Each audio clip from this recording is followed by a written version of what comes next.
I've been getting a lot of questions about having issues doing the glute activation and the glute strengthening without having the Piriformis work as well. So I would get emails of people saying that they want to completely turn off the Piriformis when they're doing glute activation exercises, and like, what exercises do I do? Like, which exercises do you recommend that target the glute med and the glute max without targeting the Piriformis, without engaging the Piriformis? So the answer to that is there are ways, of course, to do the exercises, the isolation exercises, to activate the glute med and glute max correctly with as minimum engagement as possible from the Piriformis, but you're not going to be able to completely turn off the muscle because, number one, it's a very important hip stabilizer. Number two, it's an external hip rotator. So when we're doing some glute max exercises, the Piriformis is going to engage.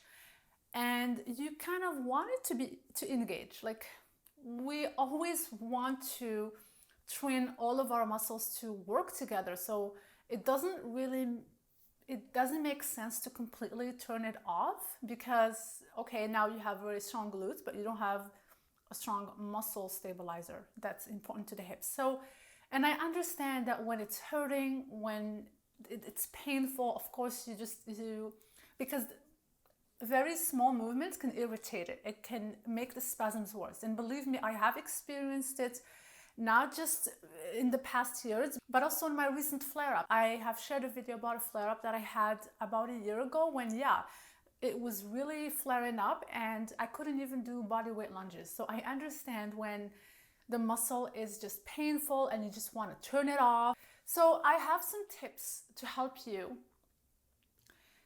isolate the glute med and the glute max with little Piriformis engagement. The goal is to not have the Piriformis compensate for movements. Not that you don't want it to engage when it needs to engage. So you don't want it to compensate for the glutes. So for the glute med, I love exercises where there is a band around the legs. The side-to-side walk is a great exercise. The tip that I have to minimize engagement is to keep your feet forward. If you start rotating the feet out, then you're gonna get a little bit of Piriformis engagement there. Keep the feet forward. Place your hand on your hips to feel the glute med work, and very small steps. So don't take big steps, just very small steps one side and then steps to the other side. So this is kind of a modification that really works for me.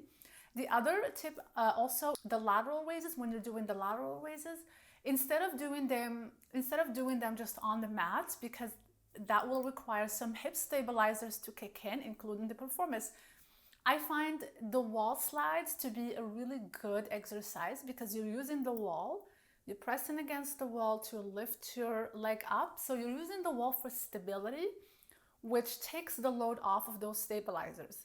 And you're just focusing on the big muscles to work. So you want to so the glute med is going to be doing most of the work there, and you're really going to get good glute med engagement with as little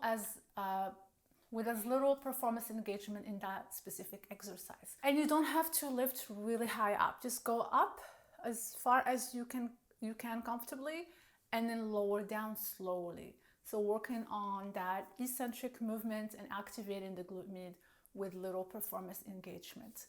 For the glute max, I do find isolation exercises to work really well. So things like glute kicks I don't think it's going to engage the Piriformis that much. Doing, of course, squats with feet rotated out will engage the Piriformis. So stick to those isolation exercises where you're really just contracting the glutes. If you're doing the bridge, also with your feet straight forward with the band around your thighs to work both the glute med and the glute max, and you can do the holds. So you lift up the bridge and you hold there, or you do squeezes to really engage and activate the glute max. So, and remember that you don't have to be doing a lot of exercises to strengthen your muscles. Just choose 1 to 3 exercises that work best for you and stick to them, especially when it comes to Piriformis syndrome.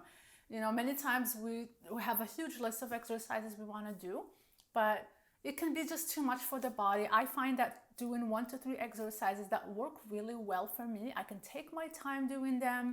I can focus on the contraction. I can learn how to do them really well. And once they start to become easier, you can make them a little harder by adding a band, adding weights, lowering the repetitions, doing them really slowly. There are ways to make exercises hard without having to do a new exercise.